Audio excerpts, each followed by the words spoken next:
Hi, Joe Kehrig with the Kehrig Real Estate Team, and this is your San Ramon Valley update for February 20th, the week of February 20th, 2023. So what's going on with the market right now? Well, there's two real things driving the market. You know, when you look at this first graph, you'll see U.S. listing count, and you can see it's up a little bit this last 6 months, but it's been going down and down and down. When did this happen? Take a look at this red line. The red line is when COVID hit. And you can see since COVID hit, the inventory's gone down and down and down, but still it's 43% less than it was during 2017, 18, and 19. All the experts were thinking that the inventory was going to go way up. You look at this graph and you'll see where inventory was in 2017, 18, 19, 2020, dropped down in 2021, dropped way down in 2022. And yeah, it's a much higher than 2022, but it is still 43% less than it was in the preceding years. Well, why is that? Well, the reason it's like that is because you have a situation where there's two things that are keeping homes off the market. One is we've seen another spike in interest rates. So since November, we've been going down and down and down till we got, you know, from the mid sevens to the high fives. Well, now the jobs report came out, and because the jobs report shows that, you know, obviously more and more people are working, then they're feeling that's going to affect inflation. Interest rates went back up. So now we're back up close to 7% again on the interest rates. So that's part of the reason there's no inventory. The interest rates are so high. So what's happening as a seller, like let's say I'm thinking about selling my home. There's two reasons that people are not putting their home on the market. One is the fact that they're sitting there with a 3% interest rate. You know, over 80% of the people have an interest rate less than 4%. And a large majority of those have interest rates at 3% or less. So if you have a 3% interest rate, you have to really be serious about selling if you're going to want to go from a 3% to a 6%. Or if you had plans to go to Idaho and buy a $2 million home for $1 million, $2 million here would be $1 million in Idaho, because you want to save all this money, yet interest rates have doubled, it really doesn't make a lot of financial sense. So that's number one reason people are not putting their homes on the market, because they're locked into these low interest rates. The second reason is because there isn't a lot of inventory. They're afraid of, okay, I put my home on the market, I sell it, I give up this low interest rate, and now I can't find a home. So that's what's stalling the market. We're starting to see now, during the spring, it's always low inventory. We're starting to see a few more homes come on the market. It just makes, we just have to look at the absorption rate of those new homes. Because I'm telling you right now, if you've got a good home, there was a home the other day, 10 offers for over $2 million.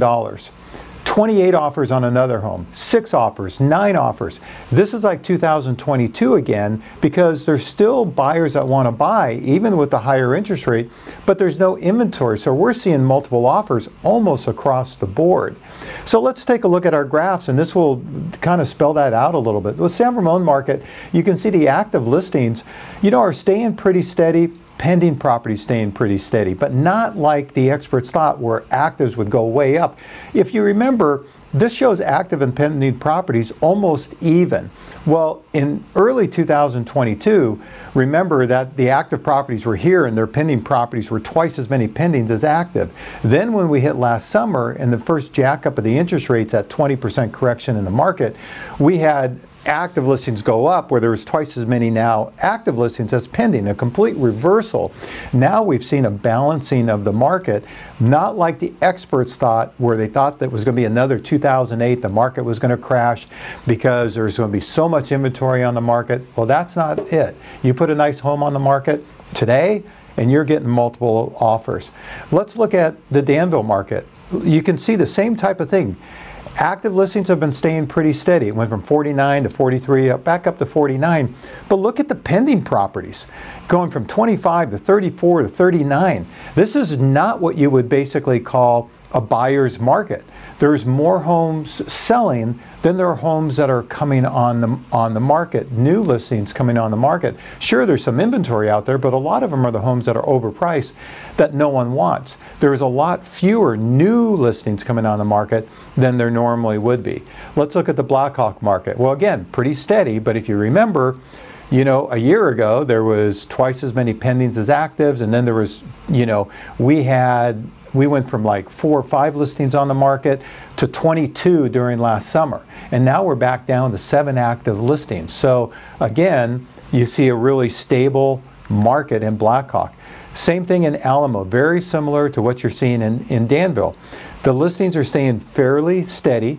2 weeks ago they were 19, today 19. But look at the pending sales, 6, 9, 12.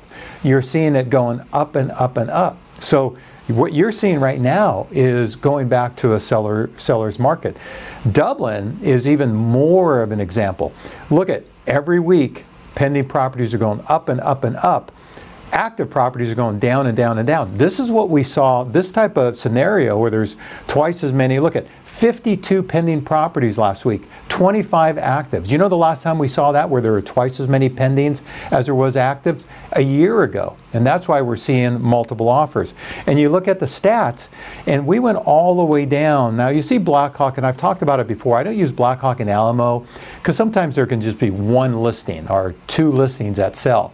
But when you look at San Ramon, Danville, and Dublin, where we have a lot of listings close every week, those are good ones to go by. And look at all 3 of those, San Ramon, Danville, and Dublin, are all selling for over 100%. If you remember, we went from 120% selling over asking, 110, 100, 95, and a few weeks ago, a month ago, we were between 90, 92, 93. Now we're back up to over 100% of asking again.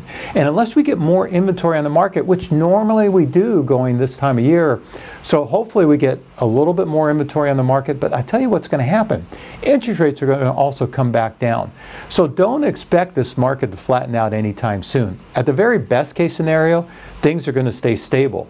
If I had to commit to either maybe prices going up a little bit or down a little bit, though I think they're going to stay pretty stable, I would say there's more of a chance of prices going up because we're seeing those multiple offers.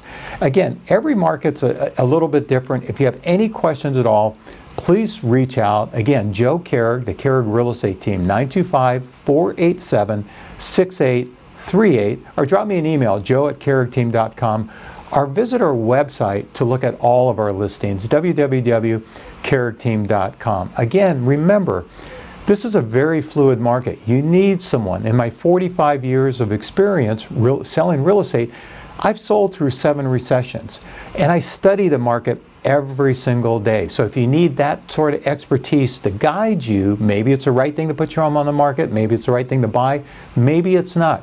We'll give you our honest opinion based on your life plan that you have. Thanks again. Have a great day, and I'll see you next week.